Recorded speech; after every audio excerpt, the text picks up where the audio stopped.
Hello and welcome. I'm your host Elizibar, and we are going to talk a little bit about X-Wing Rogue Squadron. We're just going to talk about the start of the book. We're not going to talk about anything past the first chapter because the first chapter does a really good job of something that I wish Robots and Empire had done. Yeah, I know we're still talking about that book. Like 27 videos in, it's all Robots and Empire on this channel for my book chat stuff. Anyway, that book started off with this thing where someone is gazing mysteriously at the sky. It asks questions of the robots, and then the robots are like, "Oh, you can't see the thing you're imagining you're looking at," and it's just like, "What was the point? What was the point?" Now it turns out that the point was that's actually like setting up plot threads that go for the rest of the book. But I learned nothing about the main character except that she was there. She existed. With Rogue Squadron, the first X-Wing novel by Michael A. Stackpole. I love this guy, by the way. I love this guy. I've been reading his book since I was like, I don't know, 10 or something, man, like Lethal Heritage. I think I read that in like 1993. Pooh! Okay, I wasn't 10 then, but whatever. He writes great pulpy action stuff, and I have a great time with it. So, chapter 1. What I really like about this book, what I really like about the way it starts. Okay, first there's also the, what is this? The Dramatis Personae or whatever. Like, I don't know. I don't know how to pronounce that. But it's got like just the names. So as you're flipping through, you see some names, and then you get over here, and you're immediately confronted by all those names. You're good, Corrin, but you're no Luke Skywalker. His cheeks still burned at the memory of the Commander Antilles' evaluation of his last simulator exercise. So we start off in our very first sentence. Remember, this is genre fiction in the Star Wars series. We start off with something that ties us in. Who's Corrin Horn? I don't know, but he ties into Luke Skywalker and Wedge Antilles. He's already got two characters from the movies in like the first two sentences.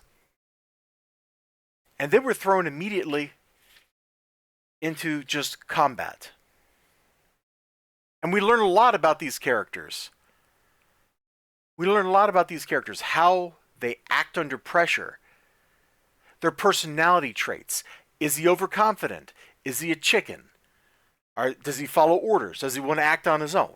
We get glimpses of Corrin Horn and also his squadron mates, how they interact with this stuff, how they grow, how they react.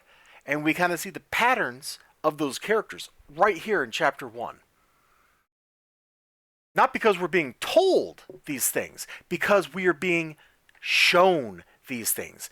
We're seeing them in action. We're seeing them do something. When I was reading Robots and Empire, a lot of that book wasn't just like the tell, because they always say show don't tell, which can be a mistake. Sometimes you do need to tell people stuff. But that book was tell and tell again. Chapter 1 of this book is just like, yo, we're throwing these dudes and dudettes into like a meat grinder. It's a simulator exercise, and they just have a fight. They go into battle. They're competing with each other. Who's hot, who's not. And so we learn all about these characters. And just in case you didn't remember who Wedge Antilles was in the movies, when we get through here, Wedge Antilles factors into what's going on in this sequence. And so, bam, not only have we introduced a movie character, we've rejustified why he's an important person right here in the book. We've name-dropped Admiral Akbar as somebody that Wedge Antilles is about to go talk to. So we've tied this into the movies.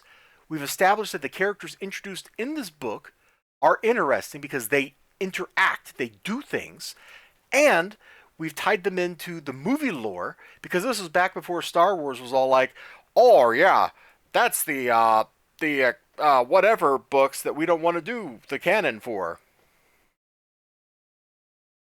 Which, to be fair, there's like 7,000 novels, and a lot of them aren't very good. But, I get why Disney would do what they did. But, my point is, this starts off with action, it starts off with intrigue, it starts off by introducing the characters to you in a way that isn't just walls of text. It's walls of text with action in them, which is usually a much more fun read. Like if I go back to the first chapter of War and Peace, oh boy. That first chapter of War and Peace is a slog. If you sit down and you read that and you stop reading War and Peace there, you have a bad impression of that book because that book gets a whole lot better. But that first chapter is a slog. It's nothing but introductions and social combat with no payoff. Just people posturing at each other. There's no there. Robots and Empire kind of felt the same way for like the first 80 pages of the book. As to War and Peace. X-Wing Rogue Squadron goes, yo, what if we introduce the characters to you by having people shoot lasers at them? I'm sold. Like, that pulled me right in. Alright, anyway. How to introduce characters. That's a great example right here, the first chapter of this book. Now, of course, there's a lot of other pulpy, great action fun here. It's actually a really fun novel. I haven't really gotten that far into reading it. I've only read that first chapter because I read it. Then I took it out of my bedroom because I was going to talk about it. And I usually like do, you read before you go to sleep, right? Like, maybe I'm the only one that does that, but I feel like that's fairly common. Anyway, I digress. I'm rambling. I really like how this story introduces the new characters and ties them into what you know of the existing lore, primarily from the movies, but there's also name drops to like Bakura, which is from Truce at Bakura, where the rebels and the Empire fight an alien species together right after the Battle of Endor. So there's lots of tie-ins to the other novels, to the movies. It all feels like it's a cohesive whole, and you can see how the new characters are going to start fitting into it. Good stuff. You all take care of yourselves. Bye-bye.